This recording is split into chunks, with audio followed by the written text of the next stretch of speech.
देखो भगवान भाव के भूखे, ये कल हमने सिद्ध करके आपको बताया था। ठाकुर जी की पूजा करने के लिए, भक्ति करने के लिए जरूरी नहीं है कि तुम्हें टेंट लगाया जाए, पंडाल लगाया जाए, भगवान बड़े बैठारे जाएं, बड़ों सो मंदिर संगमरमर को बनाया हो जाए तभी भक्ति होगी। भगवान की भक्ति तो कहीं पर भी रह करके भी, किसी भी परिस्थिति में रह करके भी की जा सकती है। हमारे एक संत कहते थे, जिस देश में जिस वेश में परिवेश में रहो, राधा रमण राधा रमण राधा रमण कहो।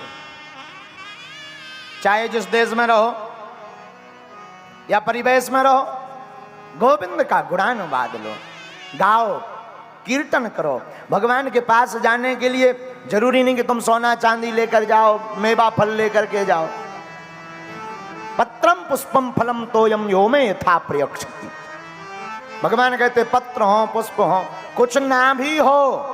कोई हमसे पूछे महाराज भगवान के लिए बढ़िया उपहार बताओ, क्या ले जाएं मंदिर में, तो कभी भगवान के घर जाने का मौका मिले और कुछ उपहार लाने का मौका मिले तो कुछ ले जाओ या ना ले जा पाओ, मिठाई ले जाओ या न ले जाओ, पुष्प ले पाओ या न ले पाओ, जाना दोनों हाथ जोड़कर आंखों में आंसू भरकर कहना हम तुम्हारे तुम हमारे।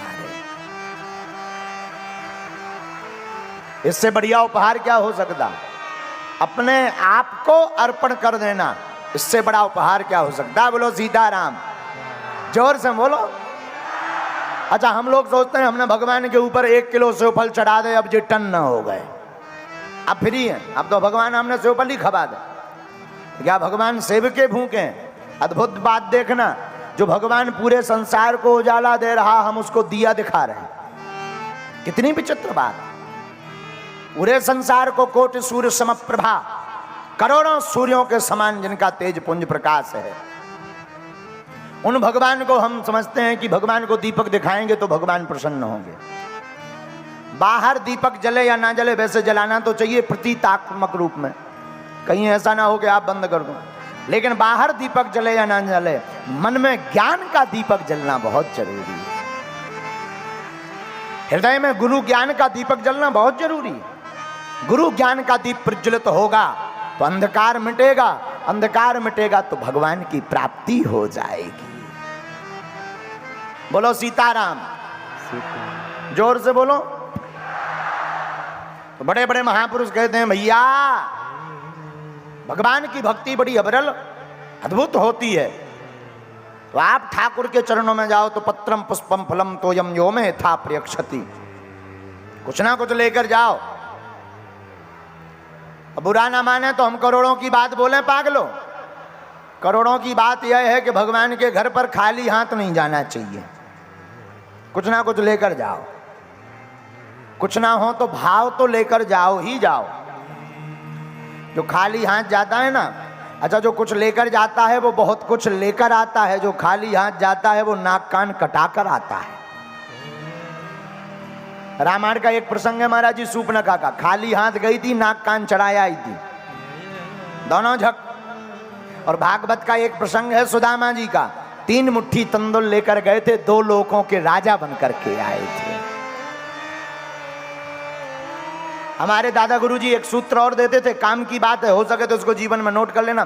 दादा गुरुजी कहते थे 4 जगह पर खाली हाथ मत जाओ। मित्र के घर, देश के राजा के यहां मिलने जाओ तो कुछ ना कुछ हो, उपहार स्वरूप, पुष्प हो, फल हो।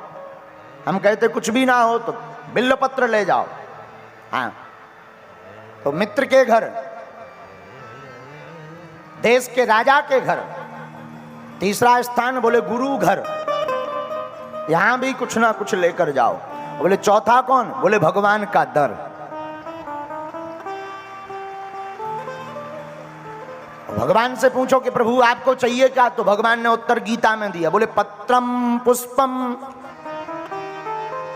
फलम तोयम। आप जो ले आओ सब स्वीकार है। तो भगवान गीता में कहते पत्रम पुष्पम फलम तोयम यो में यथा प्रयक्षति। आपको जो प्रिय लगे भगवान के चरणों में अर्पित करो। और एक संत बहुत अच्छी बात बोलते थे, एक महात्मा कहते रोज रात को सोते समय भगवान को पुण्य और पाप दिन भर के दोनों अर्पण कर देना चाहिए, दोनों अर्पण कर देना चाहिए। और भगवान कभी भी उपद्रव भी, कई बार विपत्तियां आ जाती हैं, भगवान को खोरी मत देना, भगवान पर आरोप मत लगाना। जीवन में दुख आए तो समझना तुम्हारे पुण्य कम हो रहे हैं, दुख आवे तो समझना पाप कम हो रहे हैं, और सुख आवे तो समझना पुण्य कम हो रहे हैं।